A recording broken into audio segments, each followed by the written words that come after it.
Bonjour à tous et bienvenue dans ces nouveaux magazines ici à partir de Bukavu sur www.svenmedia.info.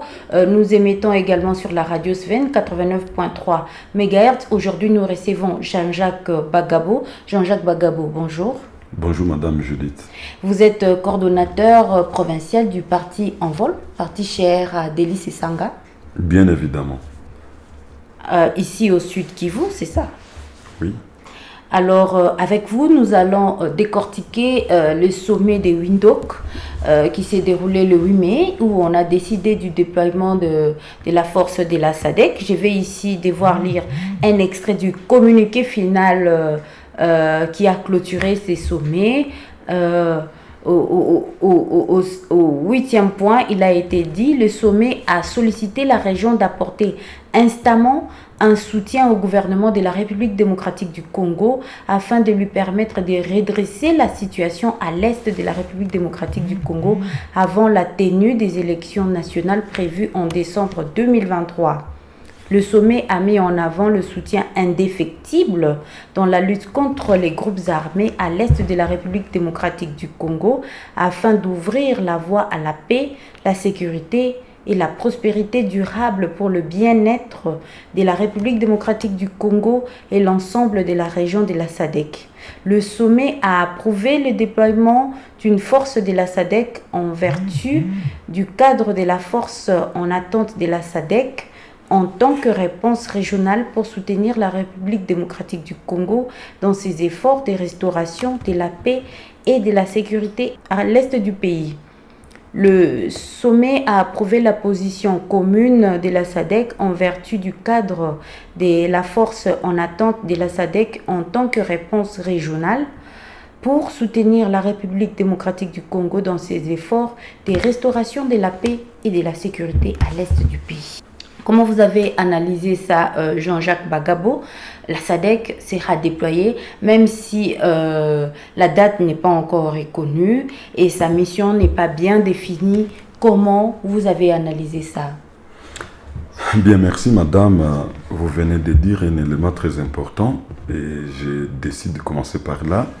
Il faut bien définir la mission dès lors qu'on pense qu'on peut collaborer avec un partenaire. Mais il faut que je parle un peu de ce déploiement de la force de la SADC à l'est de la République démocratique du Congo. Et il faut que je précise ici que le pays qui est dirigé aujourd'hui par M. Félix Tshisekedi a passé beaucoup de temps en train de tâtonner, a passé beaucoup de temps en train de louper la mission qui lui était vraiment révolue, la mission de sécuriser le pays et tous les citoyens congolais. On a passé beaucoup de temps à négocier avec le Rwanda, l'Ouganda et cette force-là de l'EAC. Aujourd'hui, on n'a pas de résultats. Moi, je veux vous dire qu'on ne peut pas être jugé parti. Les conflits que nous vivons, l'insécurité que nous vivons aujourd'hui au niveau de l'Est du pays, c'est l'insécurité qui est marchandée aujourd'hui par le Rwanda et l'Ouganda et d'autres pays là. Et faussement, le président de la République a décidé qu'on intègre la force de l'EAC et aujourd'hui, nous sommes en train de trouver que ça n'a pas apporté de résultats. Mais quelque part aussi, laissez-moi vous dire, madame, qu'on ne change pas l'équipe qui gagne. La SADC, avec sa force, a travaillé au pays, je crois, vers les années 2012-2013, et nous avons eu des résultats lorsqu'il y a eu encore présence du M23. C'est cette force qui nous avait aidés et on avait gagné ces conflits. Et aujourd'hui, nous, au niveau de l'envol, nous sommes d'accord, nous acceptons que cette force de la SADC puisse arriver, mais qu'on définisse au départ c'est quoi la mission, c'est quoi le mandat. Parce que c'est ça aussi qui nous fait un problème très sérieux. Aujourd'hui, même cette force de la MONUSCO des Nations Unies existe. Aujourd'hui, nous entendons l'EAC, ça existe.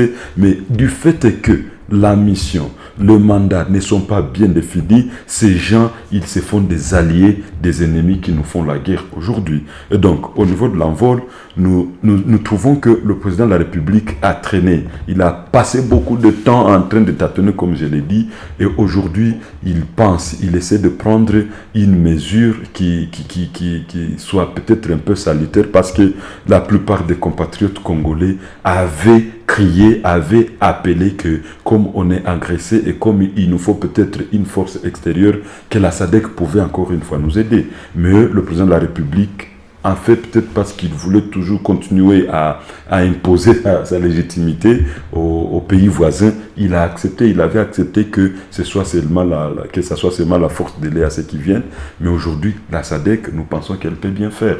C'est pourquoi nous continuons à dire vers la fin là que, en dehors même de toutes ces forces là, parce que aussi confier la sécurité du pays aux étrangers, ce n'était pas aussi la bonne mesure, mais on s'est dit qu'on va d'abord marcher comme ça. C'est pourquoi nous, au niveau du parti, on a beaucoup recommandé que notre armée, les FARDC, soient vraiment bien encadrés.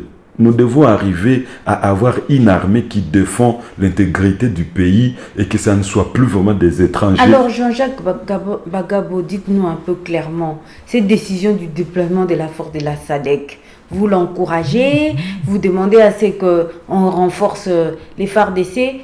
Qu'est-ce que vous nous dites exactement? Non, vous savez, madame, depuis un temps, on se rend compte qu'on n'est pas vraiment à même, avec l'allure aujourd'hui de M23, on n'est pas à même au niveau de FARDC de vaincre du fait qu'il y a plusieurs complicités dans cette histoire.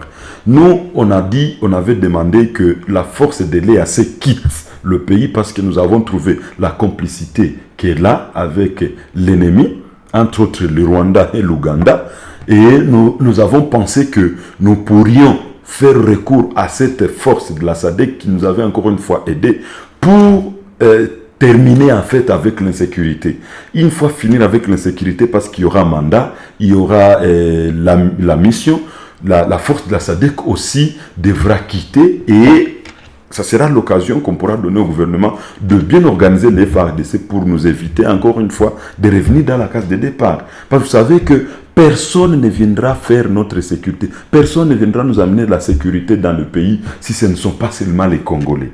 En fait, peut-être on peut oui trouver un étranger qui nous aide, qui nous facilite à sortir du gouffre dans lequel on est. Mais l'idéal, c'est que les FARDC soient à la mêlée, soient au-dessus vraiment de toutes les forces que les FARDC défendent l'intégrité du pays. Donc nous, on n'est pas vraiment contre aujourd'hui. Par contre, nous avons bien dit et nous soulignons que le président Félix, il a beaucoup perdu le temps. Il a tâtonné d'abord à faire ceci ou cela. Et vous savez, aussi c'est très important de savoir faire ses partenaires. Même dans notre vie que nous faisons, il faut savoir qui est son partenaire, avec qui on conjugue bien. Parce qu'en fait, il ne faut pas voir la face de l'ennemi qui se déguise en ami et pourtant il est connu à l'avance et vous vous dites non, il peut m'aider. Non, aujourd'hui il faut savoir bien définir les partenaires. La RDC a besoin de partenaires, mais qui sont ces partenaires-là qui nous aident, qui nous facilitent vraiment à atteindre ce dont nous avons besoin au niveau du pays. C'est pourquoi nous disons que nous sommes d'accord.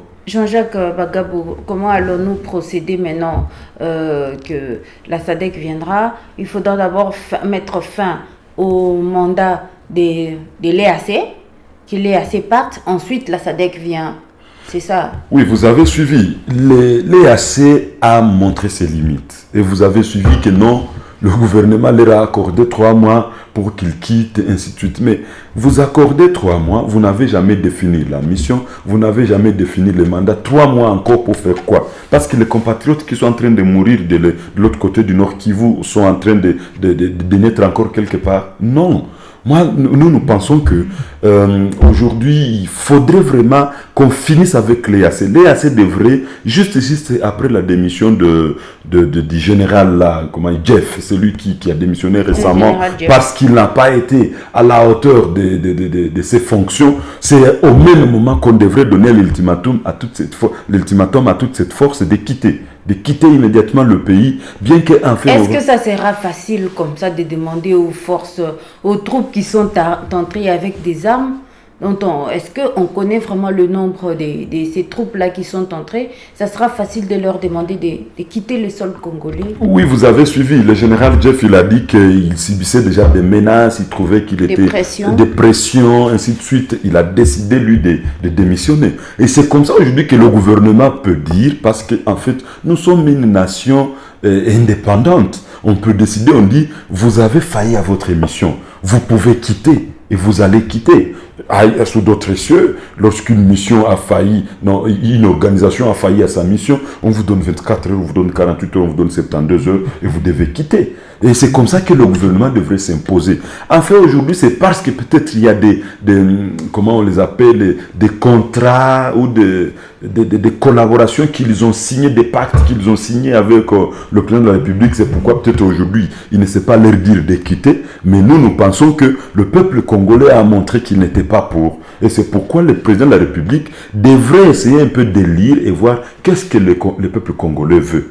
Le peuple congolais veut vraiment quoi? Et c'est comme ça qu'il pouvait déjà décider, il quitte. Et au même moment, on va déployer cette force-là de la SADC juste pour essayer un peu de stabiliser, d'équilibrer, parce que une fois quitté, peut-être que le M23 va revenir toujours, va accentuer peut-être ces bavures au niveau du pays, continuer à tuer un grand nombre de nos compatriotes, mais au même moment, la force de la SADC pouvait aider et faciliter que les FARDC soient en train de s'installer progressivement, parce que vous avez suivi avec l'EAC, on dit, on a libéré tel milieu, mais jamais les FARDC ne peuvent accéder pour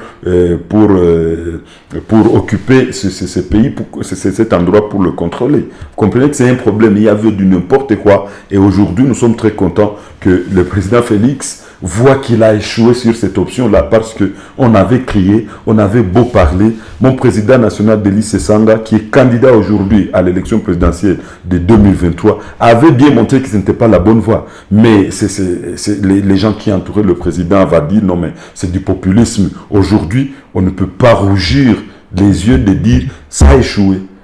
Alors, Jean-Jacques Bagabo, parce que vous dites que les chefs de l'État devraient prendre une décision pour demander à ces forces-là de retourner. La contrepartie, c'est quoi pour les autres États d'avoir envoyé leurs troupes ici et de les renvoyer comme ça? Qu'est-ce que la RDC a donné à ces pays-là qui ont envoyé leurs forces ici en République démocratique du Congo? Mais vous savez, madame, que parmi les grandes erreurs que nous reprochons au président Félix, c'est d'avoir accepté d'adhérer à l'EAC dans les vides. Vous savez, nous avons adhéré dans l'EAC sans s'être préparés. Sous d'autres cieux, là où il y a des organisations régionales ou sous-régionales, lorsque vous demandez d'entrer ou d'adhérer à une organisation régionale ou sous-régionale, on doit vous demander, vous devez remplir plusieurs critères. Entre autres, vous devez il y a un critère qui doit définir qu'est-ce que vous avez de plus en tant qu'adhérent que vous amenez au niveau de l'organisation sous-régionale. Donc, vous devez avoir un plus que vous présentez, vous dites, non, moi je voudrais entrer parce que j'ai de l'expertise, je voudrais ceci, je voudrais cela. Mais nous, au niveau du pays, de la RDC, nous avons seulement adhéré aveuglément et le président nous a amené, bon, nous, aujourd'hui, il y a un problème. Et c'est comme ça qu'une fois adhéré, tous les problèmes que nous connaissons ici, aujourd'hui à l'est du pays, nous avons commencé à les savoir. C'est pourquoi aujourd'hui, on ne sait pas vraiment dire c'est quoi la contrepartie, parce que nous ne savons pas aussi pourquoi ils sont venus. Ils sont payés, ils ont de l'argent, ils sont payés chaque mois, ils ont la logistique, ils ont tout ce dont ils ont besoin pour travailler. Et je crois que c'est tout c'est avec quoi ils doivent rentrer. Mais l'Assemblée nationale est là, le président de votre parti, Delis Sesanga, il est député national, il n'est pas au courant de la contrepartie des autres pays, rien du tout. Qu'est-ce qui se passe? Mais madame, j'ai vraiment trop de respect aux élus du peuple, mais vous savez aujourd'hui comment cette Assemblée nationale est en train vraiment de patauger dans des histoires. L'Assemblée nationale n'est pas en train de donner le meilleur d'elle-même le meilleur de tout ce que le peuple congolais voulait. Aujourd'hui, le président Denis Sanga, il est député national, il parle, mais essaie un peu de voir comment il est étouffé. Aujourd'hui, vous savez, nous avons un problème très sérieux avec cette Assemblée nationale. Le fait d'avoir adhéré aussi, permettez le terme, aveuglément au niveau de l'union sacrée, parce qu'en fait tout le monde voulait se courber du côté où il y a le pouvoir. Aujourd'hui, rien ne passe. Une bonne proposition peut être présentée à l'Assemblée nationale, mais lorsque ça n'avantage pas la majorité présidentielle que nous avons aujourd'hui, l'union sacrée, cette proposition ne passe pas. C'est pourquoi aujourd'hui, nous sommes en train de penser que ce soit seulement le peuple congolais qui décide de sa liberté, de sa libération, de sa sécurité même. Parce que cette Assemblée nationale aussi, elle est en train de défaillir. Vous savez, madame, aujourd'hui, lorsque les prémices sont fausses, les conclusions aussi ne seront pas meilleures. Donc aujourd'hui, nous n'avons pas vraiment trop à attendre de cette Assemblée nationale sur cette question-là, d'évaluer une mission qui a été au pays, une mission qui a fait ceci ou cela, parce que nous savons le mode opératoire que les députés nationaux ont aujourd'hui. Devant peut-être l'argent, ils sont en train de laisser passer des choses, devant des avantages, des intérêts personnels, ils sont en train de laisser certaines choses passer, et malheureusement au prix du sang des Congolais. Voilà. Donc l'Assemblée nationale n'est pas au courant de la contrepartie du Congo par rapport aux accords sur le déploiement de la force régionale. Alors l'actualité a évolué et l'Afrique du Sud aussi, le président sud-africain en a marre. Il a dit que l'Afrique du Sud est prête à contribuer aux efforts visant à ramener la paix dans la région de la République démocratique du Congo. Il a dit que son pays est prêt à contribuer à l'élaboration d'instruments régionaux efficaces qui pourraient aider à la stabilisation de la sécurité actuellement dans la région. Comment vous trouvez ça ? Le président Cyril Ramaphosa aussi, il s'est réveillé de quelque part où il est.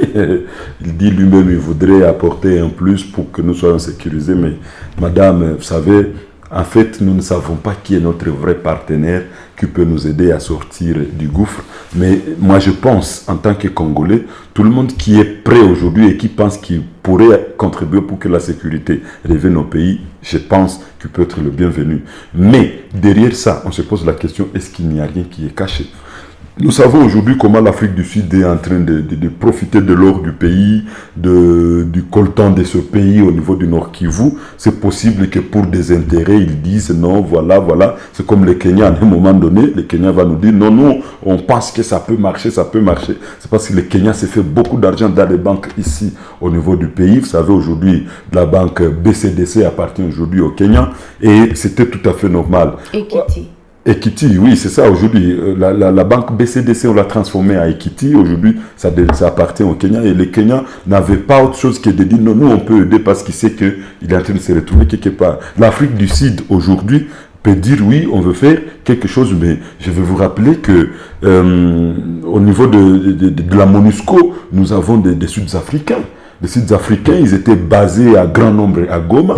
On se pose la question pourquoi ils n'ont pas réagi. Et c'est un problème très sérieux. Mais peut-être, parce que peut-être il s'agissait d'une force des Nations Unies, si peut-être aujourd'hui l'Afrique du Sud peut dire, en tant que partenaire, nous voulons aider et qu'elle apporte vraiment, qu'elle nous montre des résultats très concrets, bon, on ne peut pas regretter. On va dire que c'est un bon partenaire et désormais, on peut faire des deals avec elle.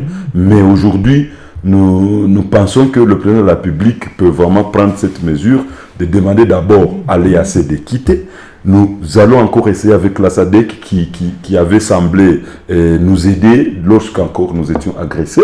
On va essayer avec cette SADC pour voir qu'est-ce qui peut marcher. Mais bien évidemment, nous soulignons, il faut bien définir la mission, il faut bien définir les délais et les mécanismes du suivi et d'évaluation. Parce que c'est ça aussi qui nous manque. On n'a pas de mécanisme de suivi et d'évaluation dans les missions qui viennent ici chez nous. Et c'est là que vous trouvez, ils viennent, ils vont commencer à faire tout ce qu'ils veulent et selon leur volonté parce que personne n'a défini quelque chose pour eux. Alors, que faire pour que le déploiement de la SADC ne soit pas comme une force de plus en République démocratique du Congo? Il y a déjà la MONUSCO, il y a l'EAC et la suite, la SADC qui viendra bientôt.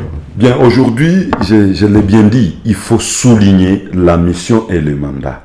Nous avons un parlement, il est bicaméral, nous avons un gouvernement. On aurait souhaité qu'une commission mixte se mette vraiment sur place et qu'elle définisse avec la SADC. Parce que je pense que les députés nationaux aujourd'hui, bien qu'ils soient en train de manger de l'argent du contribuable comme ils veulent, mais je pense qu'il y a encore parmi ceux qui sont sérieux.